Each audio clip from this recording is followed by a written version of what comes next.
I have Venus opposite Pluto natal aspect. My voice is intriguing because it changes and those changes are not volitional.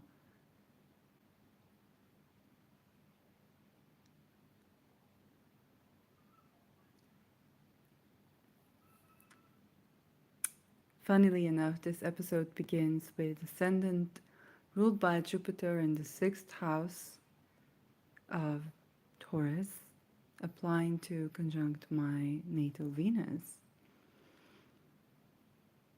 So, sixth house is also health. The midheaven in 29 degrees Virgo, ruled by Mercury, which is also speech. And Mercury in Taurus, Venus sign, Venus in the eighth house of many things, but also our traumas. I remember I loved singing, and when I'd sing, I would take on the frequency of either the singer or the music, so much so that it was unrecognizable who is singing. Today I understand it as quasi channeling, um, but then people would love to hear me singing, and some people would be like, "What's happening to you? It's like it's not you." Um, Other things that I remember is it also alters the mannerism. And I had my mama say to me, "Be yourself, be you." And one point I just got pissed at her, and I was like, "Mama, all of that is me. All of that is me. All of that is me." Okay. Um, I have Chiron in Gemini, which is ruled by Mercury, which is also speech.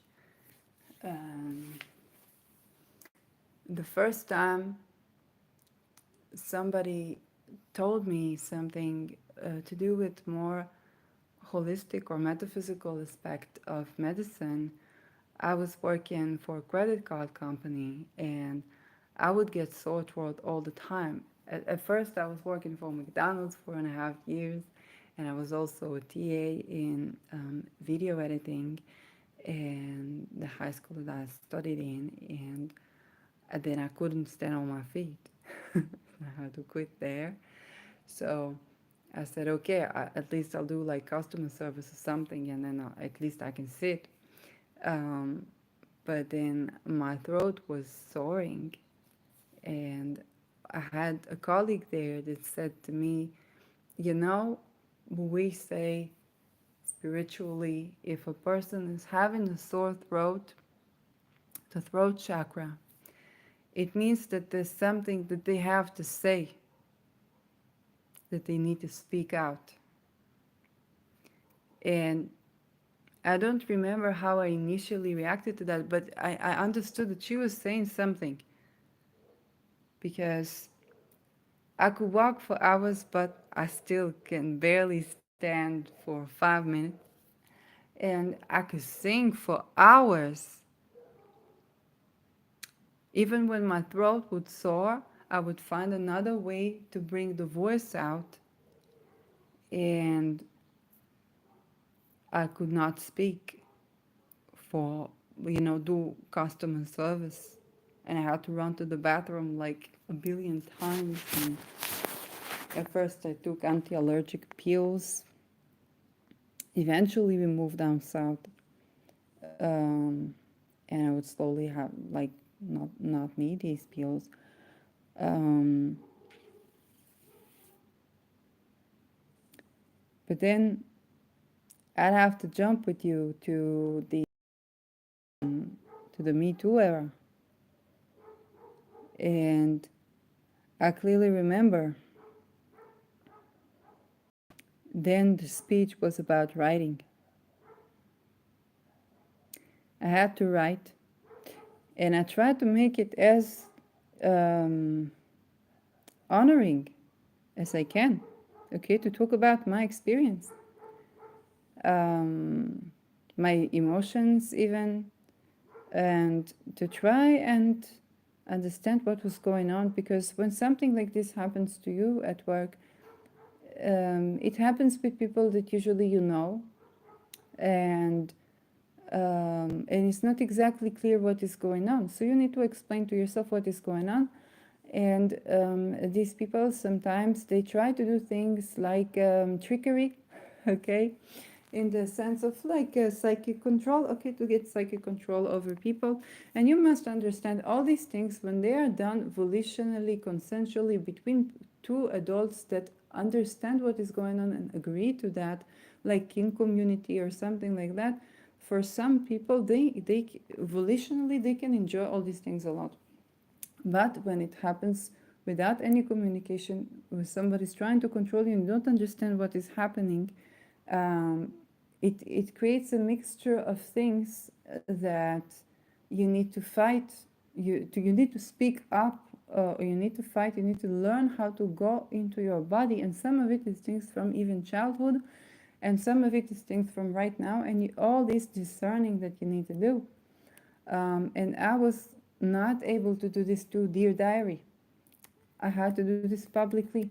And I remember at the time I read about a girl that had a similar experience. For her, it was something that happened in the family, and she began to write compulsively. And this was also what happened to me. Um, and that was understood by me as releasing the energy from the body. And I felt that I become less sick when I write. Okay, it's like I have to write in order to save my life, basically. So um, this is eventually how the satire came to be, because I was not looking to shame anybody or to revenge or anything like that. I was simply looking to heal, and there was compulsion inside of me to speak up. Um, right now, the moon is in Scorpio. I think Rahu was in Scorpio back then, or was it? No, this was 9 years. Now in 2023, 9 years ago, yes, Rahu was in Scorpio when it happened. Okay, when it happened. I clearly remember, I did not know all that much about astrology, but I clearly remember that I paid attention to the moon. One time I even said, we were in the meeting, and I even wrote to the people or something like that, like, look at the moon, because it was evening, it was, I think, August or something. I said, look at the moon, how full, it was a full moon. Um, so there was something to do with the lunations probably affecting the whole thing. And now I understand it was eclipses. But during the Me Too era, actually, the eclipses were with Rahu in Leo. So I'm not sure what is, yeah, because 12 years ago was, 12 years ago Rahu was in Scorpio, and then when Rahu was in Leo, then there was the Me Too era, but it began when Rahu, I think, was still in Virgo. Yes, and Ketu was on my ascendant with the eclipses, and so um, I began to tackle the different parts of me that are not full-blown deed. Okay, so, but yes, there are various parts, and yes, my voice is changing and it's non-volitional. And now when Venus is applying to square Pluto from Cancer and then Leo to oppose Pluto, I had this sore throat before I recorded the previous episode, and this notion of the throat chakra, of the need to say something to heal the throat chakra. Okay, because there is something that there is to say. And I remember these words of that colleague when I was working for the credit card company, and that was so important. I didn't know anything about chakras, but she was paying attention, and she said something that was very true. At that time, I had allergies, so I went to a holistic healer, because conventional medicine could not do anything, and the HMO did give us like holistic healing, and I was fortunate in that. And she literally prescribed me to create something every day and to write. And she didn't know that I am a writer. I am a writer since 11 years old. She did not know that. She just prescribed this to me, and I began to do that more seriously, and I began to write. Um, and that evolved into certain creations and to screenwriting work and to a movie that I wrote that eventually won awards. So for all the many talented people involved there. But I wrote it under Sister Spooky because I was like not a teenager. I was in my 20s, but early 20s. But yeah, it was not the costume to. Uh, I thought it was cool at that time. Um, but the thing is that now, as I think about this, the transit of Venus opposing Pluto and having to speak up and find our voice and say it anyway. And this is a necessity. Okay, you see now, here Taurus is in the 6th house at the time of this episode beginning.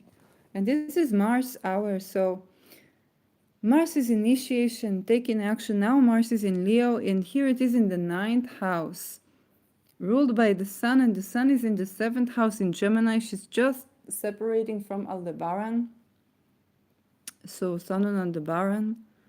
Um, yeah, and Mars is separating from a square to Jupiter. Still separating from the wider orb of opposing Pluto, and now Venus comes in. The moon is applying to aspect Venus.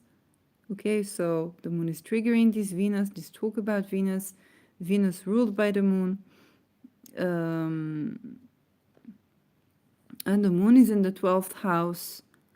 So discussing both the mental condition and how the spirit and matter effects are involved. So we have a certain psychological transformation when you speak up, and sometimes it has to be publicly. Okay, and this is beyond anything. It's just you need to speak. And with Taurus ruled by Venus. Venus being, the throat chakra, the voice, being able to express yourself or have a voice that is even divergent. My voice is very divergent. It's not just neurodivergent, of course, neurologically, but also my voice is just, it changes, the accents change, and it's kind of associative or whatnot, and still the voice needs to be heard, and certain things need to be said. And with this opposition to Pluto, there's a sore throat because there is fear to speak up about something. And indeed, when the people who spoke up about the atrocities that we spoke up in 2017, they were persecuted, okay? And so inside, you must speak or you become ill, and terminally ill even. And as you speak up, it is being not accepted, or everybody has something to say. You don't speak correctly, or you don't use the right terms, or you this or you that. Like, come on, did you have any of these things to say to the offenders? Did you have any of these things to say to the people that were perpetuating trauma in other people? You had none of this to say, but it's always so important to phrase ourselves correctly and so on and so forth. No, this is our lives. fuck juristic system, fuck, revenge, not revenge, even justice, not justice, alive. Okay. Now, of course, with Mars, the ruler of the hour, of course, there is an issue of doing the right thing, because Mars is severing ties with the unjust.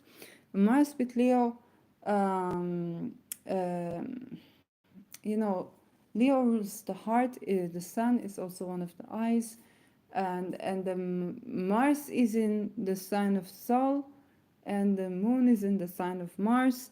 It's not a reception, but there is this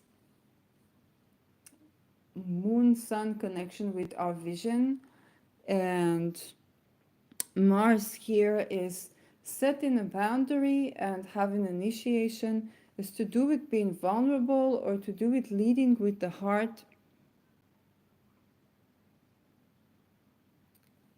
So when it comes to Venus that's about to ingress into Leo, still opposing Pluto, we're going to have a lot of people needing to speak. And like I said, and I say that a lot, when an outer planet interacts in such an aspect with the personal planet, it means that the personal is the political.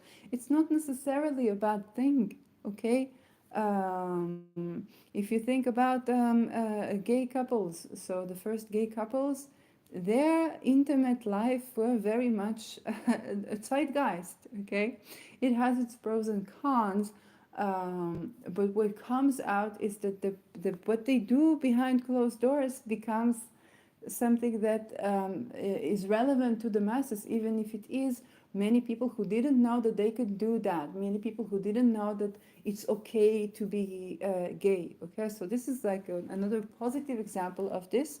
But of course, um, also in issues like the Me Too era, then there are certain things that it's not that we were sexually harassed because we were sexually harassed because power and imbalance, but because we did not say yes to be basically trafficked, and then we were sanctioned in various ways, and it takes even a couple of years to understand that, okay, to understand how everything is connected to everything, and how some mundane stuff like our labor conditions and things that we were raised on, to work hard or to grow maturity or to take responsibility, and all of these things are not in alignment with, or not, they're when they're not in moderation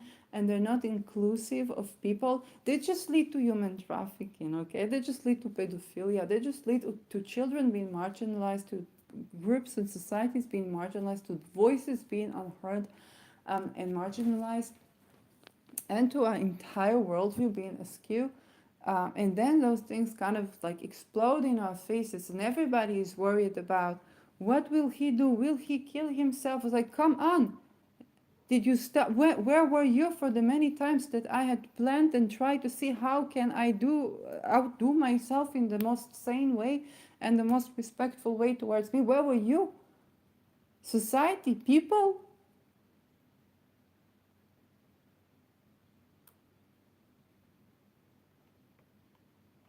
It feels like the gap between um, people who went through certain, sometimes atrocities, but sometimes just isolation, okay, not being seen. The gap between the experiences is so vast that it's even difficult to try to explain, to try to even like poke holes at the Great Wall between the realities of the world and people that were in these situations.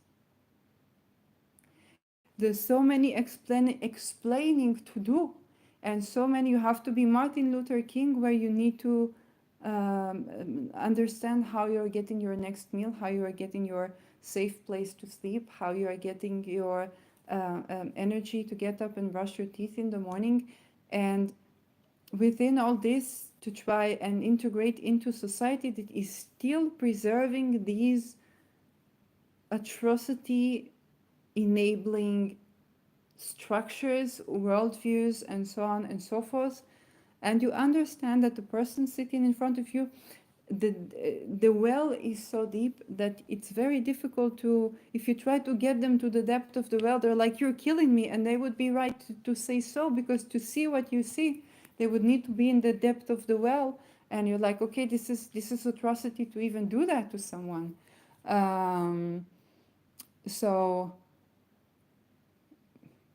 that huge, tremendous gap of where some of us, and so many of us, are victims or thriving after, or trying to thrive after victimhood, or trying to lead a life, lead a good life within these situations. And there are so many, okay, so many. And there's just so many people who don't connect the dots, as most of us don't connect the dots for sometimes majority of our lives, until we begin to connect the dots. Um, and, and when we do, the picture is so much so that there are so many things where um, you need space from the world, but you need safe space from the world.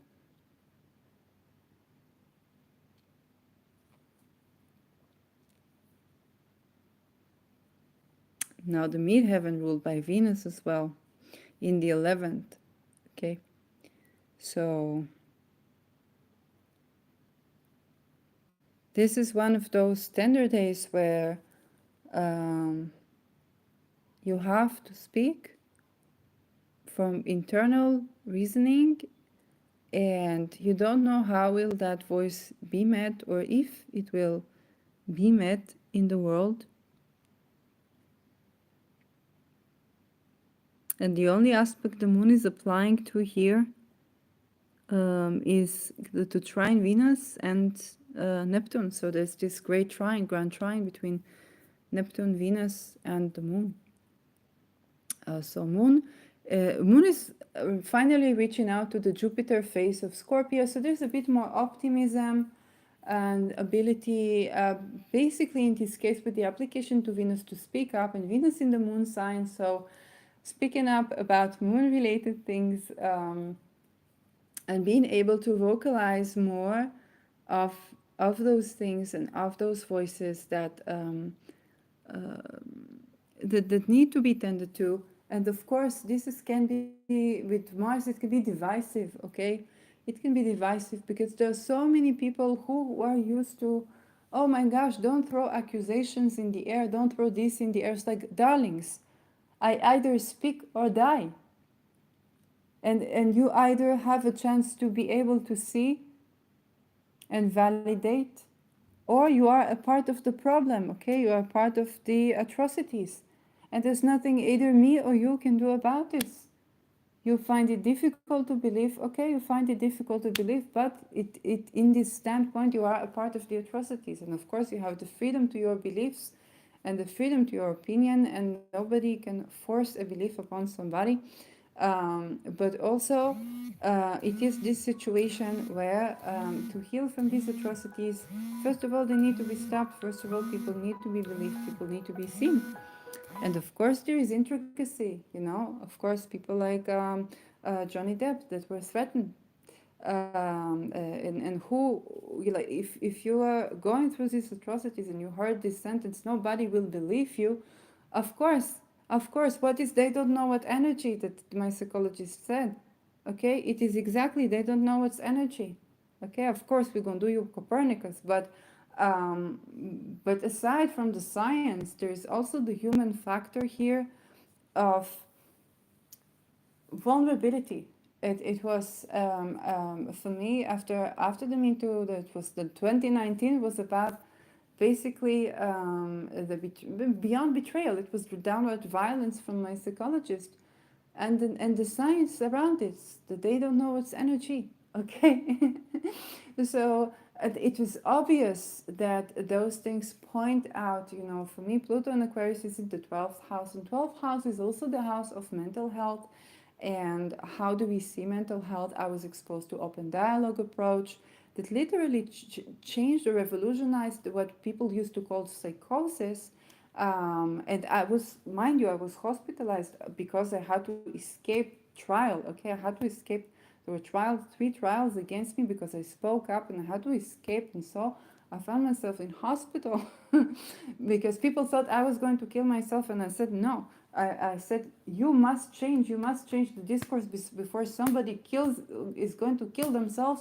And then I went to get myself some coffee, and suddenly 2 police people came and said, again, no one was with me in the house, so they said, we have to take you to hospital. And I said, you know what, hospitalize me so they see what damage they did to me at work. And this is how I also spent time in hospital, and I spoke with people who had non-volitional, non-dual experiences. They were like what people call psychosis. And back then I began to notice all kinds of patterns with the things that people would tell me and how it would relate to their lives. And as I got out of there, there was a talk about somebody who was bringing open dialogue approach to Israel. And he was saying exactly the things that I was seeing at hospital. He was saying exactly that. These people are not being validated. If people went through violence, of course, they cannot speak in the words that are usual words, and they have to speak in other words. You know, in filmmaking, I studied filmmaking when I was in my 20s. And I remember that we had this class where they showed us how in filmmaking, if you wanted to talk about atrocities that happen in your time in history, you would go to a different time in history, and then you would do a movie about that historical war, and you integrate all the messages that you wanted to deliver, but through a story that is taken from another time. And this is how a lot of historical movies were being made. And when you think about a person trying to express what they've been through, or in order to heal, is that I guess it's the telos that we have of the Pluto thing is just to count those things, like all the secrets go into the air eventually. And look how these things is, Pluto is slow moving planet, and this is why people say, well, why does it take you so long? I remember it was only 2 years from, you know, it was the beginning of the Me Too era. It was only like 2 years. And some journalists said, well, you must seek help if it's 2 years and you still are not through this. I'm like, what the, like the fuck, who made you to judge that? But when you look at it astrologically, of course it's not going to take 2 years, my darling. This is a very slow moving planet. It is not a Venus Mars here.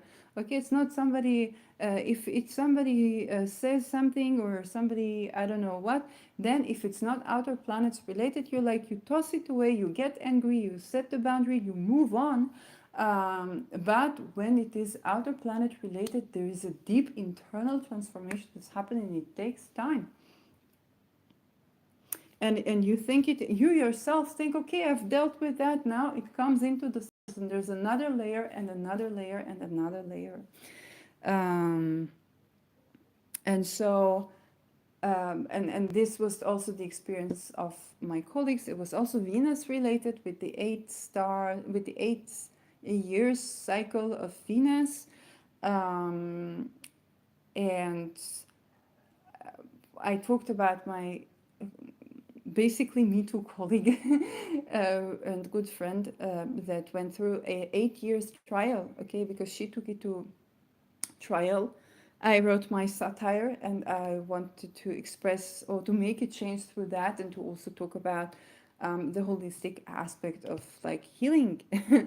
the, and the throat chakra and sex chakra are very much related. So if there is imbalance in the sex chakra, if there's boundaries that were violated, then of course it's going to create manifestation chakra. And the way to heal, of course, it is to create, it is to sing, it is to express. This is also, you know, in talk therapies, they say you must talk about your traumas. And for many years, I couldn't talk about anything. I couldn't talk about anything. I even went to EMDR because I heard that it helps men with trauma because men cannot talk about the traumas. And so EMDR is supposed to help. And the practitioner himself was problematic. And for my case, I also have Libra in the 8th house in Libra. The thing with Libra, it is that it is contrarian because it is always busy balancing things. So if I didn't understand that I'm going through trauma or that somebody's been abusive, then the psychologist would point it out for me. But the minute I understood that, then he would start having doubts. And I'm like, what the fuck is going on with you? And unfortunately, I fear that this is some of the Libra aspect of in my third house. If I try to do therapy, then it put me in a situation where I have to not know what is going on so that my psychologist would validate me. But then if I know what's going on, then I get invalidation. And with the later psychologist, of course, it went to a situation where he was abusive to me, violent. Okay, so I don't know, but I'm not saying that everybody with Libra 8th house is going to happen this way. Like I said, Venus, the ruler of this 8th house, and the ruler of the third in my third, is also opposing Pluto natally, and I'm during my Pluto square right now.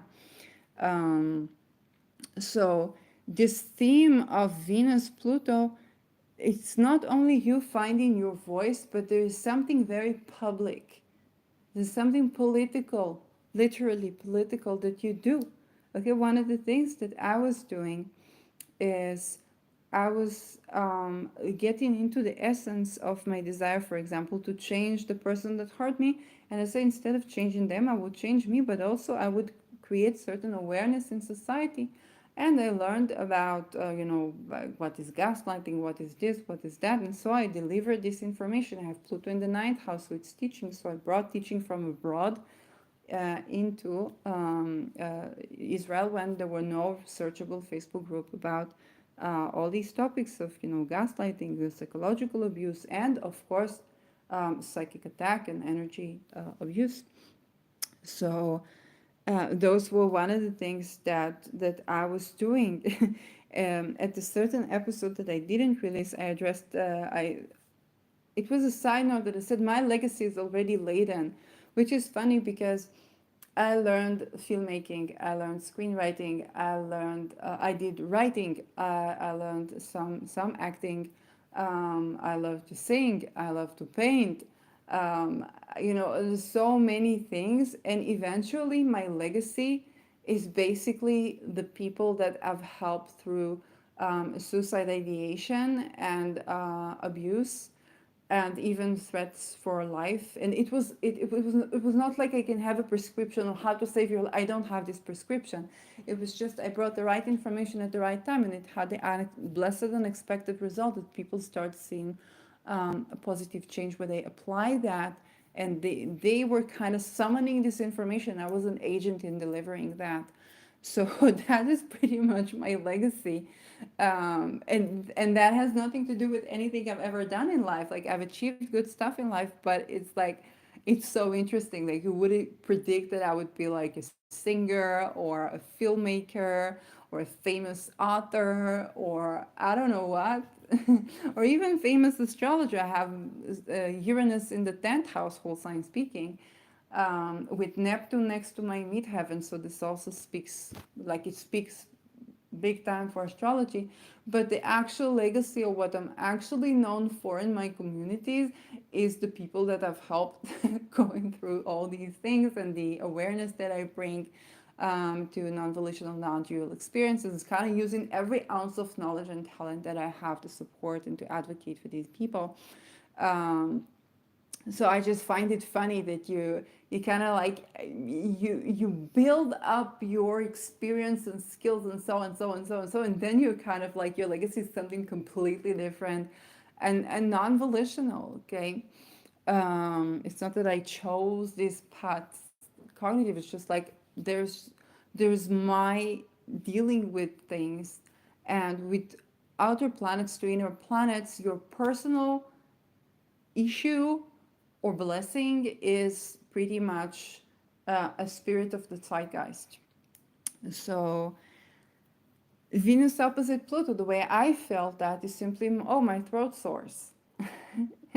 And right as I felt my throat sores, I also wanted to speak about Pluto's composting time. And I had this beautiful image of a turtle. We have like a turtle in the yard, and And I was thinking about like there was the synchronicity with the Tema Mundi that Caitlin released recently, and with Sphere and Sundry, and I was thinking about the turtle as kind of the story of how the world was comprised and the old tales of how of cosmology, okay, which is what I do with Spirit of Matter a lot, and the old tales of cosmology as the stories of kind of the world sitting on, I think, an elephant that sits on another animal that sits on a turtle.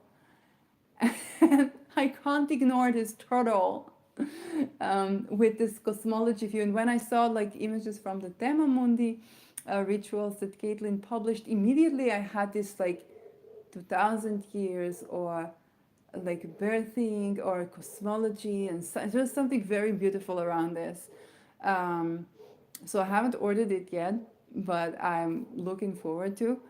Um, I realize I have to prepare myself for taxes because I've ordered another like Venus talisman and oil, and it came up with me having to pay extra 50 shekels for taxation over a $70 purchase, including shipping. And that seems a bit weird, I have to admit. So I don't know what is on, and it also kind of, like I talked about it, it's also kind of, okay, that means that if I sell essential oil blends as perfumes or something, or as curio, or something that gets me away from the regulation that is not useful and allows me to do my craft, then people might work hard to buy my products and then they will have to pay taxes in their own homelands, which can be very discouraging. And that was just like, oh, and that whole thing happened as Venus is applying to oppose Pluto. It's kind of like your Venus talisman is here, but you have to pay taxes to release it. So, um, that is a funny thing that happens. Now it's the sun hour, it's a bit more jovial, the sun in Gemini. She's separating from the square to Saturn now. She's separating. So I know it's still felt. I've seen people who have had a hard time with this square. Yeah, I can't say I have had a hard time with this square as I there were so many things to have a hard time with. Um, but I found it interesting how the minute I felt my throat sore, I also wanted to talk about Pluto as composting time, and I forgot to mention the cosmology analogy that I had for it because I was so tired, and now I felt the need to speak and and how this is about me being healthy. It's about me saying the right words at the right time to the right people, and speaking up.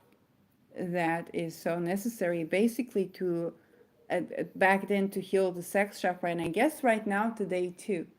There are a lot of the things I was thinking about, kind of seeing things from that era, and on like Facebook, we have someone who talked about surrender and orgasm, which is a natural sex ed conversation. And I was just thinking, well, on a world level, we really need to have the conditions that allow for that sexual surrender. And I mean surrender in the good way, not pleasing somebody, not no, no, no. I mean like orgasm, okay? Like cervical orgasm for people who do sex ed or tantra, think cervical orgasms. That's what I'm talking about. Um, so I was thinking about we need to have the structures that allow for these surrenders to take place, and for vulnerability to take place as that, one of the reasons I took a break from sex ed is that understanding, and also from seeing one-on-one patients as a holistic health practitioner, because it's not that my patient needs to change the way they think so it manifests well. No, no, no, no, no, no, no. The entire political system needs to change. Society needs to change. And I like astrology because it's very centering. You can clearly see, and you know I'm an outer planet girl. You can clearly see certain things are changing on a global level. So of course people are dealing with that. And yes, our consciousness matters. Of course it does. Um, but also it's supporting us on a certain level.